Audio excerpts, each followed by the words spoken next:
guys, I'm Brandon with Picture Perfect. I'm going to go over with you guys real quick how I water my grass during the summer because I don't have an in-ground irrigation system. So I have to kind of make it with some timers from Home Depot, Lowe's, or Amazon, some sprinklers and some hoses. So I'm going to go over with you just an easy way to do that so you can set it up, leave it, forget it, not have to worry about it. It'll water itself all on its own once it's all set up just like a regular sprinkler system.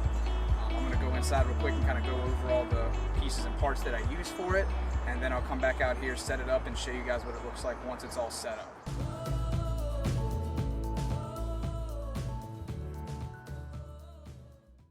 Okay, so the first and probably most important part of this system is going to be the timer. This is what you're going to hook up to the spigot outside, and this is what's going to control when your sprinklers come on, which ones come on, how long they come on for, everything about that. This is basically the control box if you had a underground irrigation system. So real quick, I'll just kind of go over how the whole thing works. On this particular one, right now, as you can see, it's off. The arrow is pointing to off. And I push this button here at the top. It kind of goes through all the different settings. You can kind of go through, like, to set the clock. That's going to be the first thing. You're going to want to make sure, like right now it says it's 7:20. It's actually currently 5 o'clock. So you're going to want to go in, go through,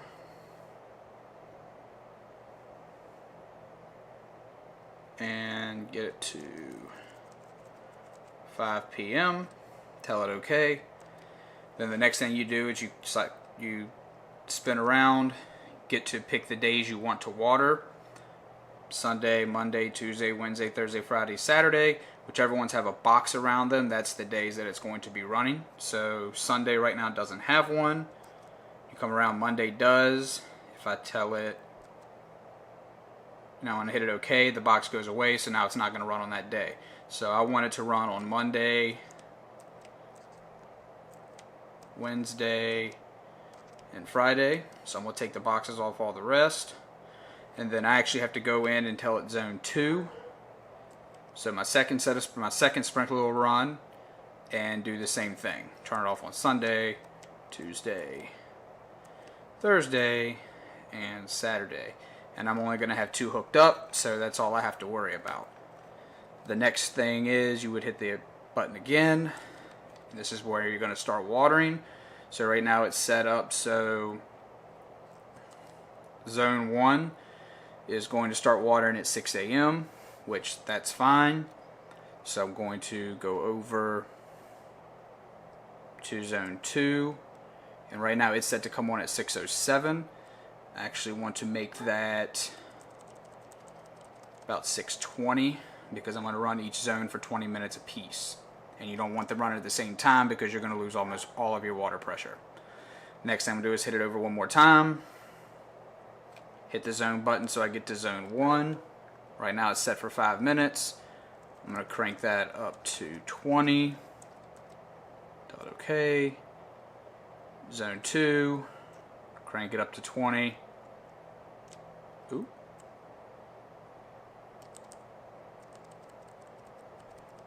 And tell it okay. Now once I hit this button again, we're going to go over to auto. And now it's set up so that it's going to come on. The next start time is going to be at 6 a.m. for zone 1 and 6:20 for zone 2. Next thing I'm going to go over is the sprinkler itself. Now there's a whole lot of different types of sprinklers out there. There's the impact sprinklers that kind of go around in a circle. Then there's these kind of sprinklers. For my yard, just because it's a small yard, it's a rectangle yard, this is going to work a little bit better for me than the impact because the impact does more of a circle, whereas this does more of a square or a rectangle. So this is what I prefer. This is what I like for my yard. It all depends on your yard shape, yard size, and how the yard is actually set up. And what I really like about this particular sprinkler is it has the adjustment for how far it can move back and forth like this, so I can set it up to only do part of the yard or the whole yard or however much I want to do. And then the other thing it lets me do is adjust this so that now these are going way farther over to the side, or now they're going a lot more straight up and down. So that way if you have a really wide area you're trying to do, you can set it like this. Now you're going to water a whole big wide area. If your yard is a little bit more narrow like mine, you can set it up more like that and like that, so I'm not watering the street and watering halfway across my house. I'm only watering the grass, so I'm not wasting a lot of water. Alright, so once you have the timer all set up, the next thing I'm going to do is just screw the, I know I set up zone 1 and zone 2, so I'm going to screw this hose into 1, screw the other hose into 2,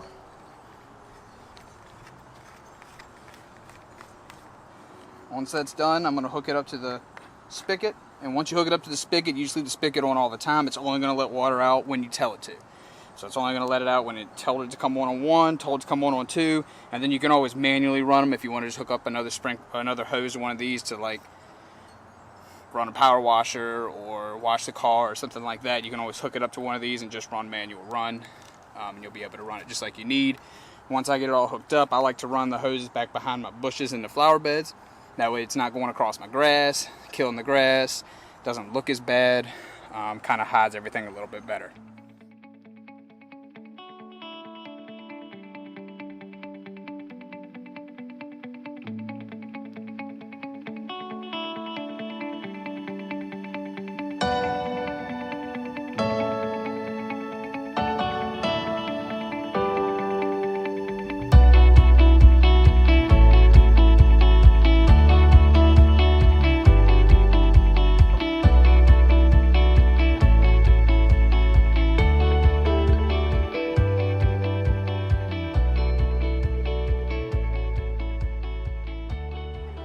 Alright, so if you see right here, where it's actually coming all the way across the driveway, I don't want it to do that, because I'm going to have another sprinkler I'm going to set up over there to water that little section, so this one just needs to water from there that way. And if you can see it, it's not making it all the way to the edge. So we need to get it adjusted so that it doesn't come so far back, but it does come far enough over.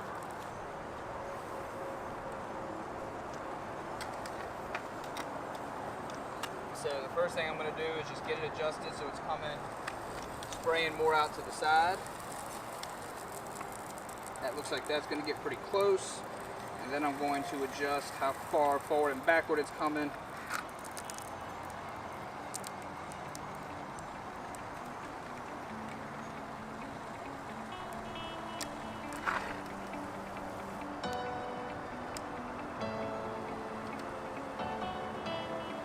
All right, now let's see what we got.